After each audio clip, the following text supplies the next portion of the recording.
जय हिंद। इस वीडियो में हम समझेंगे ट्रेन अपने ट्रैक को कैसे चेंज कर लेती है। किसी स्टेशन पर जब दो एक्सप्रेस ट्रेनें एक साथ पहुंचती हैं और एक लेट से है और एक टाइमली चल रही है तो स्टेशन मास्टर पहले किस ट्रेन को छोड़ेगा। और साथ ही आप देखे होंगे कि जब ट्रेन क्रॉस करती है तो एक बाएं हाथ में हरा झंडा लेकर क्यों दिखाया जाता है। देखिए, रेलवे ट्रैक को बिछाने का 1 किलोमीटर बिछाने का खर्चा 20 करोड़ आता है, लेकिन ये डिपेंड करता है कि रास्ते में अगर पहाड़ है या ब्रिज है तो ये खर्च बढ़ सकते हैं। इस ट्रैक को बनाने के बाद अगर आप चाहते हैं कि इसको इलेक्ट्रिक से चलाएं तो एक्स्ट्रा इलेक्ट्रिफिकेशन का खर्चा 1 करोड़ रुपए प्रति किलोमीटर आता है। देखिए, जो लोहे की पटरी गई है ना, उसको हम लोग कहते हैं रेल। इस रेल पे चलने वाली गाड़ी को कहते हैं रेल गाड़ी। अब ये रेल को ऐसे ही बिछा देंगे तो धंस जाएगा। तो इसको आप पढ़े होंगे कि एरिया बढ़ा दीजिएगा तो प्रेशर कम लगता है। तो एरिया बढ़ाने के लिए इसके नीचे स्लीपर बिछाते हैं। पहले ये स्लीपर लकड़ी के हुआ करते थे, लेकिन बरसात में वो सड़ जाते थे, तो बाद में सीमेंट के स्लीपर को लाया गया। तो ये बीच में जो बिछाए गए स्लीपर है, एक रेलवे में जो ट्रेन में स्लीपर होता है सोने वाला वो अलग है, ये लोहे का हो गया रेल, ये स्लीपर। रेल और स्लीपर को आपस में जोड़े रखने के लिए हम यहाँ पर एक क्लिप का प्रयोग करते हैं जो इस तरह से राउंड शेप में घुसा हुआ है, और क्लिप को फास्टनिंग द्वारा कस दिया जाता है। तो ये फास्टनिंग डिवाइस हो गया। रेल ट्रैक के किनारे बड़े बड़े पत्थर बिछा दिया जाता है। इन पत्थरों को हम बैलेस्ट कहते हैं। ये पत्थर कई रीजन से बिछाए जाते हैं, क्योंकि आप ट्रैक को तो ऐसे बिछा दिए हैं लेकिन उसमें मजबूती कहाँ है, कहीं से बांधे हैं उसको, कहीं से सीमेंट से ढलैया किए नहीं, तो वो इधर उधर पूरा ट्रैक ही इधर से उधर हो जाएगा ट्रेन के लोड से। इसलिए वो इधर उधर ना घस के हम लोग क्या करते हैं, ट्रैक पर पत्थर बिछा देते हैं ताकि उसको एक जगह शेप मिल सके। साथ ही पत्थर बिछा देने से ट्रैक के नीचे की मिट्टी बरसात में खिसक के नहीं निकलती है, वरना दुर्घटना हो जाएगा। बैलेस्ट बिछा देने से इस ट्रैक पर जंगल झाड़ घास वगैरह भी नहीं निकलते हैं। लेकिन यह बैलेस्ट जो होता है ट्रेन की दबाव से नीचे से फूटने लगता है, जिसे बार बार मेंटेनेंस की जरूरत होती है। बैलेस्ट पर आप 200 किलोमीटर प्रति घंटा की रफ्तार से ज्यादा ट्रेन को नहीं ले जा सकते हैं, वरना बैलेस्ट कंपन करके हट जाएगा, ट्रैक से दुर्घटनाग्रस्त हो जाएगा। इसलिए इस बैलेस्ट की जगह पर हम कंक्रीट बैलेस्ट का प्रयोग करते हैं। पूरे सीमेंट की ढलैया कर देते हैं और उसी में ट्रेन को क्लिप फास्टनर से रेल को कस देते हैं। बुलेट ट्रेन चलाने के लिए आपको इसी कंक्रीट बैलेस्ट की जरूरत पड़ेगी। इस ट्रैक पर बुलेट ट्रेन ले ही नहीं जा सकते हैं। इस इमेज में देखेंगे तो बुलेट ट्रेन के आगे तो जो ट्रैक है उस पर तो बैलेस्ट पत्थर फेंका हुआ है। आप कहेंगे कि हम झूठ बोल रहे थे। देखिए, जब बुलेट ट्रेन स्टेशन पर खड़ी रहती है तो वहां पर बैलेस्ट बिछा सकते हैं, क्योंकि स्टेशन के पास स्पीड ज्यादा नहीं होती है या डिपो में स्पीड ज्यादा नहीं होती है। लेकिन आगे के लिए आपको इसे कंक्रीट देना ही पड़ेगा। दिल्ली मेट्रो देखेंगे तो दिल्ली मेट्रो का स्पीड ज्यादा नहीं है, फिर भी उसे कंक्रीट बैलेस्ट पे ही ले जाया जाता है, जिसका रीजन यह है कि दिल्ली मेट्रो ब्रिज से ज्यादातर गुजरी है, और अगर इस पे पत्थर रखेंगे तो वो पत्थर नीचे गिरेगा तो किसी का सर फोड़ सकता है, वाइब्रेशन के कारण वो गिर सकता है। लेकिन वही दिल्ली मेट्रो जब जमीन पर चलती है, कहीं कहीं वो जमीन पे है, कहीं सुरंग में है, कहीं ऊपर है, तो जब जमीन पे चलती है, डिपो में चलती है, तो देखिए वहां पर भी आपको बैलेस्ट ही मिलेगा, पत्थर ही मिलेंगे। रेलवे ट्रैक के किनारे आप देखे होंगे जो बैलेस्ट जमा किए जाते हैं वो ट्रेपेजियम के शेप में जमा किए जाते हैं, जिससे कि रेलवे को अपने बैलेस्ट चोरी होने से पता चल सके। उस ट्रेपेजियम के साइड में व्हाइट कलर के चूना से पेंट कर दिया जाता है, और साथ ही ट्रेपेजियम का एरिया निकाल के हम बैलेस्ट के भी पता कर सकते हैं कि कितना मात्रा है बैलेस्ट का। रेलवे स्टेशन पर आप मेन लाइन के किनारे इस तरह से लोहे की पटरी को देखे होंगे कि कुछ मात्रा में फंसा दिया जाता है और 1-2 फीट बाहर निकाल दिया जाता है। ये इसलिए किया जाता है ताकि अगर हाई स्पीड से कोई ट्रेन जा रही है और बाई दी वो एक्सीडेंट करके गिर गई तो रगड़ाते हुए आगे ना बढ़े, बल्कि इसी में फंस के यहीं रुक जाए और दुर्घटना को कम किया जा सके। लोहे के जो रेल होते हैं वो कारखाने में बनते हैं तो 10-20 किलोमीटर लंबे नहीं बनते, वो सेक्शन टुकड़े में बनते हैं। उन्हें हम वेल्डिंग करके जोड़ देते हैं। पहले थर्मल वेल्डिंग से इसे जोड़ा जाता था। फिजिक्स के चैप्टर वेल्डिंग में हम आपको पढ़ा देंगे कि कितने तरह की वेल्डिंग होती है। इस वेल्डिंग के द्वारा इसमें काफी ज्यादा स्मूथनेस आ जाती है, बहुत ही स्मूथ हो जाता है। लेकिन रेल ट्रैक को पूरे यहाँ रास्ते भर में एक ही नहीं जोड़ा जाता है, क्योंकि गर्मी के दिन में लोहा फैलता है। फैलने की वजह से अगर एक ही रेल रहेगा तो मुड़ जाएगा और ट्रेन दुर्घटनाग्रस्त हो जाएगी। इसलिए कुछ जगह पे उसे काट कर हल्का सा गैप छोड़ देते हैं। अब इस हल्का सा गैप से अगर ट्रेन जाएगी तो ये इधर उधर भाग जाएगा, तो इसके साइड में एक फिश प्लेट जोड़ दिया जाता है। तो ये साइड में जो जोड़ा गया है ये फिश प्लेट है, और ये फिश प्लेट को एकदम चिपका के इसमें नहीं, इसमें खाली जगह छोड़ना चाहिए ताकि गर्मी के दिन में फैलने का जगह मिले।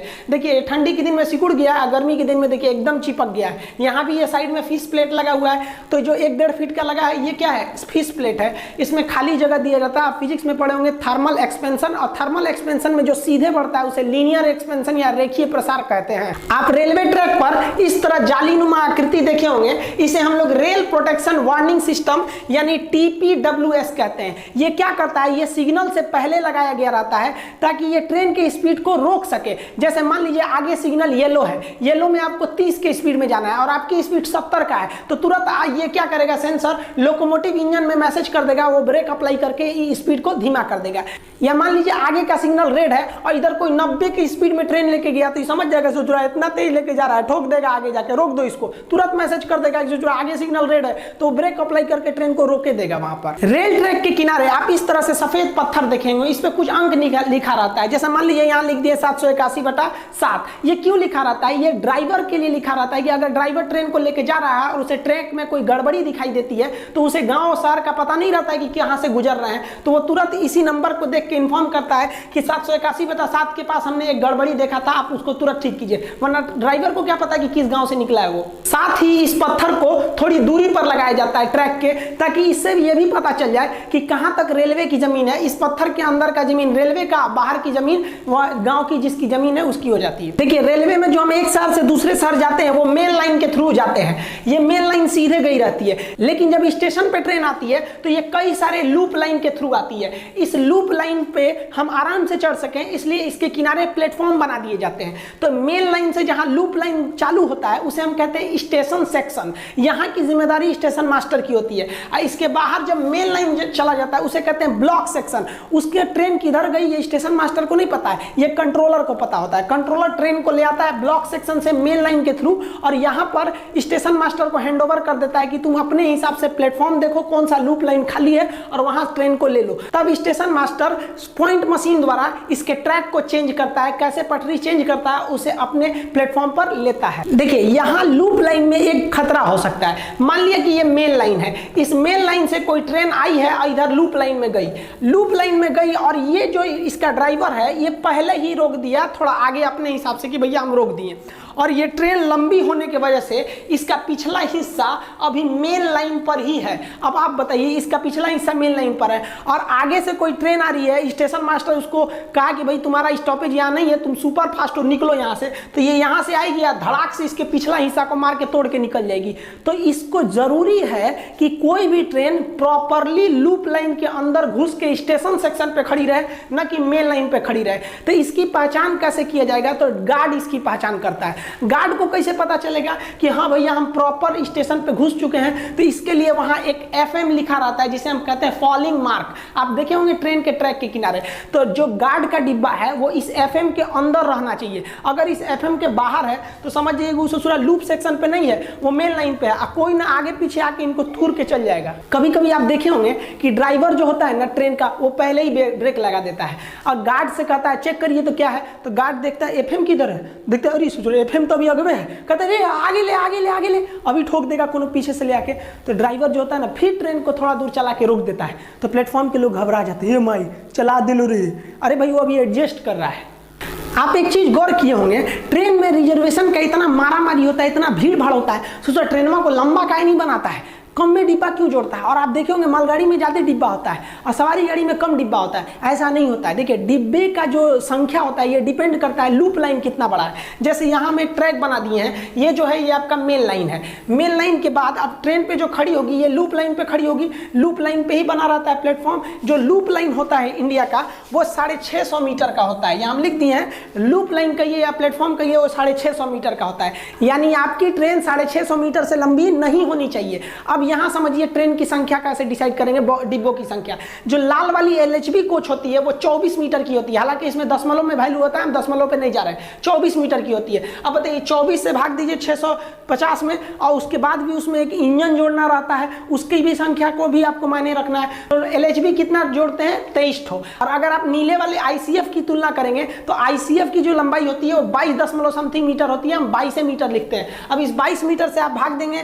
650 में और फिर उसमें एक एक्स्ट्रा 20 मीटर जगह छोड़िएगा इंजन के लिए, तो वो 24 से 25 बॉगी के लिए फिट होता है इस लूप लाइन पे। इससे ज्यादा बढ़ाएंगे ना तो सोच रहा है लूप लाइन के बाहर चल जाएगा, फॉलिंग मार्क के पीछे गार्ड का डिब्बा रहेगा, मारेगा कोनो पीछे से धोके चल जाएगा। तो सोच रहा मालगाड़िया का इसे लंबा जोड़ लेती है। तो देखिए मालगाड़ी में 2 तरह के ज्यादा डिब्बों का प्रयोग होता है, इस पर हम एक अलग वीडियो बना चुके हैं, आप देख सकते हैं उसको। जो खुले डिब्बे वाले होते हैं उसे कहते हैं बॉक्सेन। तो बॉक्सेन जो होते हैं सब, उसकी जो लंबाई होती है वो 10 मीटर होती है। अब 10 मीटर लंबाई होने की वजह से आप 650 में भाग दीजिएगा, थोड़ा सा जगह छोड़ दीजिएगा इंजन के लिए, तो ये 60 से 64 यानी लगभग 62 डिब्बा को जोड़ सकता है। इसलिए लगता है बाप रे बहुत लंबा है, लंबाई सेम है, बस डिब्बा ज्यादा है क्योंकि डिब्बा छोटा है।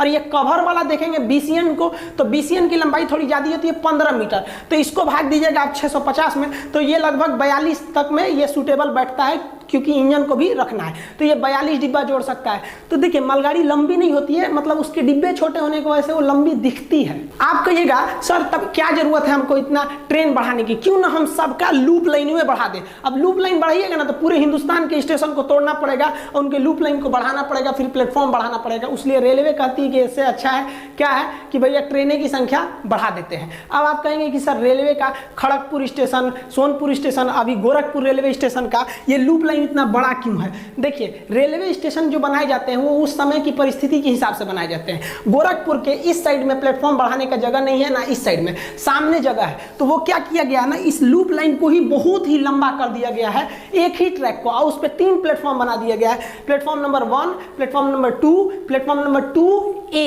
तो इस तरह करके 1355 मीटर लंबा कर दिया गया उसको, और वो दुनिया का सबसे लंबा प्लेटफॉर्म हो गया है गोरखपुर का। अब आप सोचिएगा कि गोरखपुर में कैसे ट्रेन चल जाती है। तो देखिए मान लिया कि कोई ट्रेन है यहां पर आकर खड़ी हुई, ठीक है, प्लेटफॉर्म नंबर 1 पे, और यहां पहले से एक ट्रेन है, तो जाएगी कैसे, तो यहां पर एक सेक्शन बनाया गया, यहां से जाती है, उसके बाद ये मेन लाइन होकर चली जाती है। मान लीजिए ये दोनों प्लेटफॉर्म भरा हुआ है, ट्रेन को लेना है अगले 2A पर यहां पर, तो इस मेन लाइन से ट्रेन को लाया जाएगा और यहां क्रॉस सेक्शन से घुसा दिया जाएगा। मान लीजिए बीच में कोई ट्रेन खड़ी है, इसको निकलना है, तो यहां से भी इस पे निकाल दिया जाएगा, मेन लाइन से निकालकर। उस पे पैनल बदलने का सिस्टम रहता है जिसको अभी हम समझाते हैं। रेल प्लेटफॉर्म पर आप इस तरह के एक आकृति देखे होंगे जिसमें खुरदुरा निकला रहता है गोटी टाइप का, ये रेड कलर के भी होते हैं। ये एक्चुअली विकलांग लोग के लिए बनाया जाता है, हैंडीकैप के लिए, ताकि वो इस खुरदुरे को पहचान के समझ सके कि उनका जो हैंडीकैप बॉगी होता है वो इसी के पास आएगा। देखिए जब कोई ट्रेन क्रॉस करती है स्टेशन से, तो स्टेशन पर एक फ्लैगमैन होता है जो बाएं हाथ में ग्रीन झंडा को लेकर उस ट्रेन को देखते रहता है कि कहीं इसमें कोई खराबी तो नहीं है, कुछ चक्के वगैरह में फॉल्ट या कोई आवाज तो नहीं आ रहा। अगर आवाज आएगा तो दाहिने हाथ से तुरंत लाल झंडा दिखा देगा। अब आप कहिएगा ड्राइवर बा तो चल गया हरियर का देख के, अब रोकेगा कौन, तो पिछवा से गार्ड आ रहा है, वो कहेगा नहीं इसे चुरा, कहीं कहीं तो लाल दिखा रहा है, इसका मतलब इसको कुछ गड़बड़ी दिखा है। तुरंत वॉकी टाकी पे फोन करेगा, ए मिश्रा जी रोकिए रुकिए महाराज कुछ गड़बड़ी है, वो लाल दिखा रहा है। आप भी ट्रेन को लाल झंडा दिखाकर रोक सकते हैं, लेकिन जैसे आप ट्रेन को रोकिएगा GRP आपको पकड़ के कारण पूछेगी, और अगर कारण अच्छा नहीं रहा ना तो जेल में डाल देगी आपको। इसलिए बिना उपयुक्त कारण के जब तक ट्रेन में कोई गड़बड़ी ना दिखाए आप ट्रेन को नहीं रोक सकते। रात के समय आप देखिएगा, रात के समय ट्रेन पे किनारे जब स्टेशन पे घुसती है तो नीचे 2 ट्यूबलाइट लगाया रहता है, एक आदमी टॉर्च से देखते रहता है कि इसके जो बॉगी है चक्के में इसमें सब ठीक ठाक तो है, कोई गड़बड़ी तो नहीं है। रेल इंजन के बारे में हम आपको A to Z बता दिए थे, आप वीडियो के प्लेलिस्ट में जाके देख सकते हैं। रेल इंजन आप एक चीज देखे होंगे, रेल इंजन के आगे यहाँ कुछ लिखा रहता है शहर का नाम, जैसे हावड़ा, झांसी, गाजियाबाद, कटनी, रांची, इस टाइप का कुछ कुछ लिखा रहता है। ये इसके डिपो और शेड को बताता है कि ये किस शेड का लोकोमोटिव इंजन है, यानी ये बिगड़ेगा तो कहाँ जाके बनेगा। और यही इसी का डिपो जो है ये इस बात की जिम्मेदारी रखता है कि ये लोको अभी किस ट्रेन में है और कहाँ पर है, इसका रिकॉर्ड वही रखता है। जैसे ये हावड़ा है तो हावड़ा डिपो ही को पता होगा कि ये उसका इंजन जो है ये 3032 नाम का नंबर का ये इंजन कहाँ पर है, किस ट्रेन को अभी ये पुल कर रहा है। तो ये सारा रिकॉर्ड स्टेशन मास्टर की जिम्मेदारी नहीं रहती है, ये उस शेड और उस डिपो की जिम्मेदारी रहती है। और अगर इसमें कोई गड़बड़ी रहता है तो दूसरे लोकोमोटिव से खींचकर इसको इसकी शेड में भेज दिया जाता है कि देखो भैया ये तुम्हारा शेड है, इसमें क्या गड़बड़ी आया है। ट्रेन से ज्यादा सिक्योरिटी तो हमको रेल की रखनी पड़ती है कि रेल ट्रैक हुआ ठीक है कि नहीं, तो सबको उलाट देगा। तो रेल ट्रैक के अंदर आई कुछ भी गड़बड़ी या क्रैक का पता लगाने के लिए हम अल्ट्रासाउंड डिटेक्टर नामक मशीन का प्रयोग करते हैं। ये इस ट्रैक में अल्ट्रासाउंड मशीनों को तरंगों को भेजती है, और अगर उस तरंग 100% वापस नहीं आते हैं, किसी क्रैक से निकल जाते हैं, तो समझ जाता है कि भैया यहाँ ट्रैक में गड़बड़ी है, उसको चेंज करके निकाल दिया जाता है। आप इस तरह से देखे होंगे ट्रैक पर घुमाते हुए ऐसे छोटी मशीनों को। देखिए हम लोग के यहाँ डबल रेल ही चलती है, 2 ट्रैक होती है, लेकिन यूरोप वगैरह में अन्य देशों में 3rd रेल भी होती है। 3rd रेल क्या होता है, 2 रेल पर तो ट्रेन के चक्के दौड़ रहे होते हैं और एक रेल पर बिजली की सप्लाई दी गई रहती है और वहां से वो बिजली ले रहा होता है। आप यहाँ देखिए ये 3rd रेल से अपनी बिजली ले रहा है। ये सुरक्षित नहीं माना जाता है, कोई चढ़ गया तो मरिए जाएगा ससुराल, लेकिन इसका प्रयोग हम सुरंगों में करते हैं। मान लीजिए कि सुरंग में ऊपर तक जगह नहीं है ऊपर से OHE ले जाने का, तो 3rd रेल से हम उसको बिजली देकर ले जा सकते। देखिए ट्रेन का जो चक्का होता है वो अंदर से ट्रैक को पकड़ के चलता है, अंदर से पकड़ा रहता है, तो जरूरी है कि अंदर का एरिया ट्रैक का खाली रहे, कोई कचरा ना जाए। तो जब सड़क को क्रॉस करते हैं ना रेलवे लाइन से, तो सड़क बीच में भी भर दिया जाता है। तो मान लिया कि आपने बीच में सड़क भर दिया, तो ये इसका सीमेंट अंदर भर जाएगा। अब अंदर भर जाएगा तो ट्रेन जो होता है वो अंदर से ही पकड़ कर चलता है, अंदर से पकड़ के चलेगा तो कंक्रीट में टकरा के उलट सकता है। इसलिए यहाँ पर एक ठो गार्ड रेल को जोड़ दिया जाता है। ये गार्ड रेल जो होता है कि किसी भी कचरे को ट्रैक के पास नहीं आने देता है जहाँ रोड क्रॉस हुई रहती है। साथ ही ब्रिज पे भी ये भी आकार का गार्ड रेल आप देखिएगा, ये ब्रिज को जो एक्स्ट्रा मजबूती देने के लिए बनाया जाता है, क्योंकि ब्रिज के नीचे जो जमीन नहीं रहती है, तो एक्स्ट्रा मजबूती देने के लिए भी शेप का गार्ड रेल बना दिया जाता है। इसे हम लोग कहते हैं गार्ड रेल। देखिए ट्रेन की जो पटरी होती है वो चेंज कैसे करती है। ट्रेन का जो चक्का होता है ना, वो ट्रैक को अंदर से पकड़ कर चलता है। अब अंदर से पकड़ के चलेगा तो वो इस ट्रैक को, जैसे मान लीजिए कि इन दोनों ट्रैक को पकड़ा हुआ है, इसको पकड़ के चलेगा तो ये यहाँ अंदर से जाएगा, अंदर से जाने के बाद इसको पकड़ के इधर चला जाएगा। और अगर इन दोनों को पकड़ा है तो ये अंदर अंदर यहाँ से चला जाएगा। ट्रैक बाहर से नहीं बल्कि अंदर से पकड़ के चलते हैं। पहले इन ट्रैक को घुमाने के लिए एक ट्रैकमैन होता था जो इसको घुमाता था, पॉइंट मैन बोला जाता था उसको। और ये पॉइंट मैन जहाँ ज्यादा ट्रैक होते थे तो उसके लिए केबिन बना दिया जाता था। आज ये केबिन किसी काम के नहीं है, हालांकि बड़े स्टेशनों पे मालगाड़ियों के शंटिंग के लिए इसका काम किया जाता है। आप इस तरह से देखे होंगे, जैसे ट्रेन में घुसते होंगे स्टेशन के एरिया में तो आपको केबिन मिलता होगा, दोनों साइड में केबिन, पश्चिम केबिन, पूरब, इस तरह से लिखा रहता होगा। आज के समय में जो ट्रेन ट्रैक चेंज करती है वो एक पॉइंट मशीन द्वारा चेंज कर देती है। जैसे यहाँ देखिए एक मशीन होती है, ये जो स्विच पॉइंट होता है इस ट्रैक को आगे पीछे करके घुमा सकती है। आप यहाँ समझिए, फिर वीडियो में समझाते हैं। ट्रेन जो होता है उसका चक्का वो अंदर से पकड़ के चलता है ट्रैक को। अब यहाँ देखिए ट्रेन का चक्का ये अंदर की ओर एक्स्ट्रा निकला हुआ है इतना, तो ये जो होता है एक्स्ट्रा निकला हुआ ये अंदर से पकड़ लेता है ट्रैक को। अब देखिए ये ट्रैक जहाँ जाएगी ना वहीं ये ट्रेन जाएगा। ट्रेन में स्टीयरिंग नहीं होती है। ट्रेन का चक्का पटरी को अंदर से पकड़ लिया है, अब पटरी जिधर जाएगी ट्रेन उधर जाएगी। अब आप बताइए, यहाँ से अगर इसको पकड़े हुए हैं और यहाँ से इसको पकड़े हुए हैं अंदर से, तो आप बताइए यहाँ अंदर से पकड़ेगा तो ये वाली ट्रैक तो साइड में है, इसको तो पकड़ ही नहीं पाएगा, तो ये सीधे निकलेगा इस ट्रैक के थ्रू यहाँ से सीधे। और यहाँ देखिए यहाँ आ गया है तो ये अंदर से इधर वाली ट्रैक को पकड़ लेगा और इधर वाली ट्रैक को पकड़ के ये इधर से घूम जाएगा।